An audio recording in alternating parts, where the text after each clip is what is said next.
নমস্কার। আজকে আপনাদের আমি বানাতে শেখাবো এরকম ক্রিস্পি গন্ধরাজ চিকেন পকোড়া।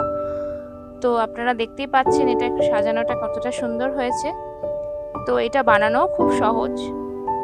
তো ভিডিওটা স্কিপ না করে আপনারা দেখতে থাকুন কিভাবে আমি স্টেপ বাই স্টেপ এই গন্ধরাজ চিকেন পকোড়াটা বানাচ্ছি। দেখুন চিকেন পকোড়াটা কেমন, ভেতরটা কেমন হয়েছে। তো এরকম চিকেন পকোড়া বানানোর জন্য আমি কি কি উপকরণ নিয়ে নিচ্ছি চলুন আপনাদের একটু দেখিয়ে দিই।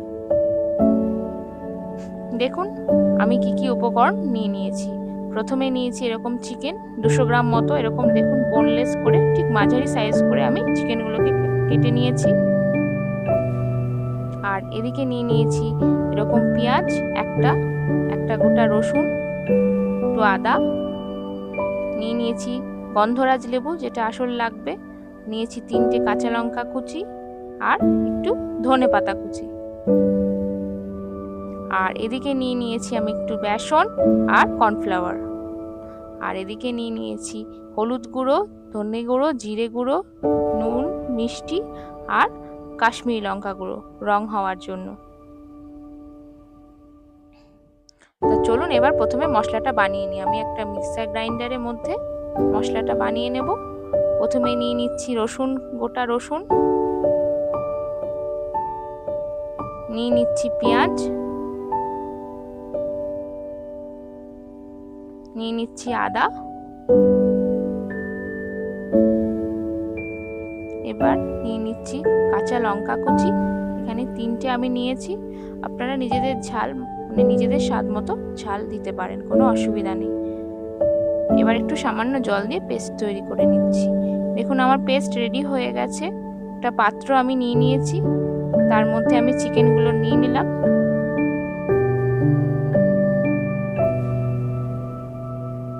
এবার আমি যে মশলাটা বানিয়েছি সেটা আমি এর মধ্যে দিয়ে দিচ্ছি।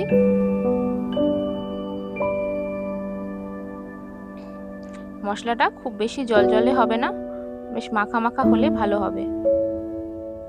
এবার আমি দিয়ে দেবো বাকি মশলাগুলো।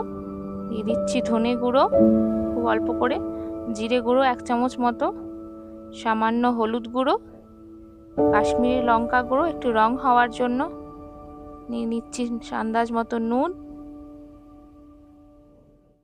নিচ্ছি চিনি,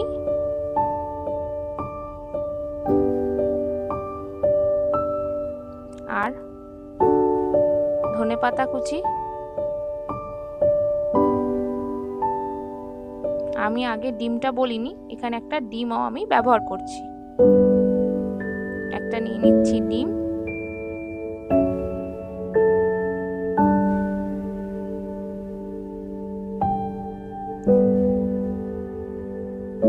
এবার এটাকে আমরা নিয়ে দিচ্ছি লেবুর রস, গন্ধরাজ লেবু, যেটা সব থেকে মেন উপকরণ এর মধ্যেই লাগবে, যেহেতু এটা গন্ধরাজ চিকেন পকোড়া।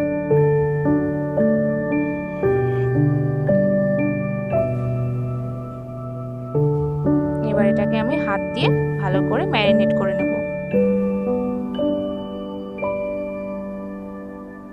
এটা 10 থেকে 15 মিনিট মতো ভালো করে ঢেকে আপনারা রেখে দেবেন, তাহলে মাংসগুলো মধ্যে মশলাগুলো ভালো করে ঢুকে যাবে।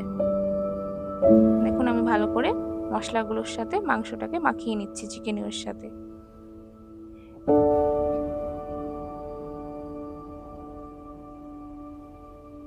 এবার আমি দিয়ে দেব উপর থেকে সামান্য সর্ষের তেল।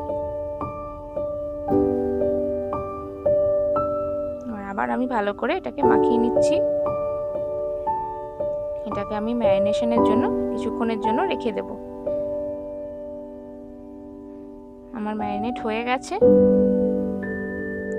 এবার আমি দিয়ে দিচ্ছি কর্নফ্লাওয়ার। এখানে আমি 2 চামচ মতো কর্নফ্লাওয়ার দিয়ে দিলাম। দিয়ে দিচ্ছি সামান্য বেসন, এটাও 2 চামচ মতো আমি নিয়েছি।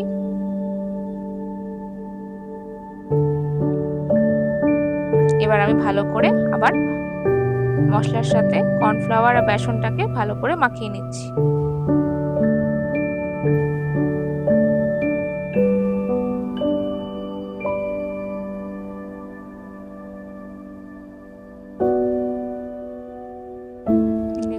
ভালো করে মাখিয়ে নিচ্ছি।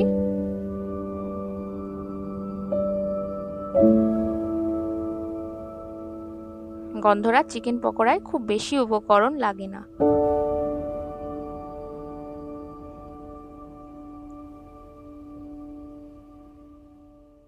আমার মাখানো হয়ে গেছে। এবার আমি কড়াইতে সর্ষের তেল গরম করতে দিয়েছি, তেলটাও গরম হয়ে গেছে। এবার আমি আস্তে আস্তে এভাবে চামচ দিয়ে চিকেনগুলোকে তেলের মধ্যে দিয়ে দিচ্ছি। খুব আলতো হাতে চিকেনগুলোকে দেবেন তেলের মধ্যে, আর ফ্লেমটাকে অবশ্যই মিডিয়ামে রাখার চেষ্টা করবেন।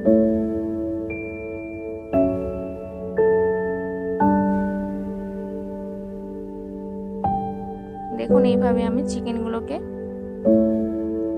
এটা আপনারা চাইলে সাদা তেলও ব্যবহার করতে পারেন, আমি এখানে সর্ষের তেল ব্যবহার করেছি।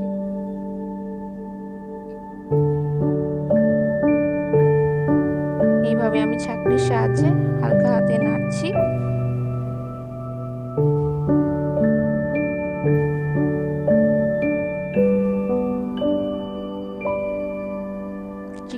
চিকেনের একটা সাইড একটু ব্রাউন কালার হয়ে গেলে আমি সেটাকে উল্টে দেব।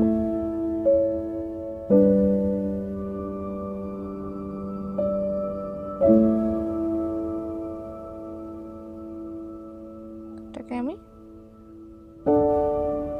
দেখুন আমার চিকেনগুলো মোটামুটি ভাজা হয়ে গেছে। এইভাবে আপনারা একটা ব্রাউন করে ভেজে নেবেন, খুব পুড়িয়েও ফেলবেন না, আবার খুব হালকাও রাখবেন না, ঠিক এরকম হালকা ব্রাউন কালার করে ভেজে নেবেন। তো এইভাবে চিকেন পকোড়াগুলোকে আমি তুলে নিচ্ছি একটা প্লেটের। আমি বাকি চিকেন পকোড়াগুলোকেও ভেজে নিয়েছি। তো এবার আমি একটু ওপর থেকে লেবুর রস, মানে গন্ধরাজ লেবুর রস আমি ওপর থেকে দিয়ে দিচ্ছি, যাতে মনে হয় যেন এটা গন্ধরাজ চিকেন পকোড়া।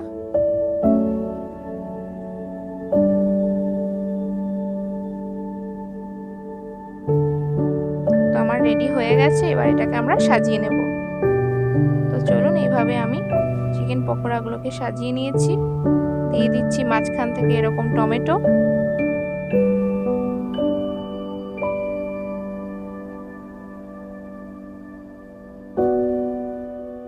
দিয়ে দিব এরকম পাশ থেকে পেঁয়াজের রিং চিকেন পকোড়ার ওপর।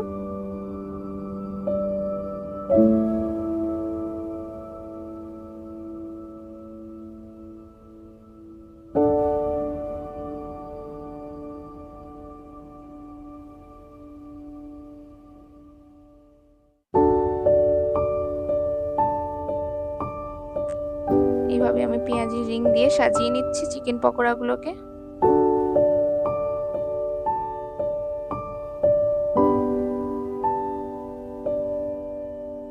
দিয়ে দেব ওপর থেকে একটুখানি ধনেপাতা,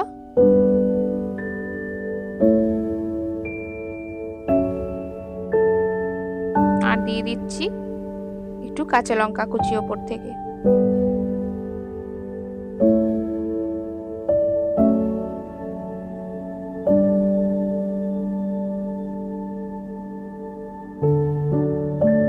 এবার আমি টমেটোর ওপরে একটু দিয়ে দেবো মেয়োনিজ সাজিয়ে, এটা আপনারা চাইলে সস দিয়েও খেতে পারেন। এই নর্মাল চিকেন পকোড়া তো সবসময় খেয়েছেন, তো একটু গন্ধরাজ লেবু দিয়ে এইভাবে চিকেন পকোড়া বানিয়ে খাবেন, আর আমাকে অবশ্যই বলবেন যেটা কেমন খেতে হয়েছে। গন্ধরাজ চিকেন পকোড়ার সাথে আমার রান্না এই পর্যন্তই। সকলে ভালো থাকবেন, সুস্থ থাকবেন। নতুন রেসিপি নিয়ে খুব শীঘ্রই আবার আপনাদের সাথে দেখা হবে। নমস্কার।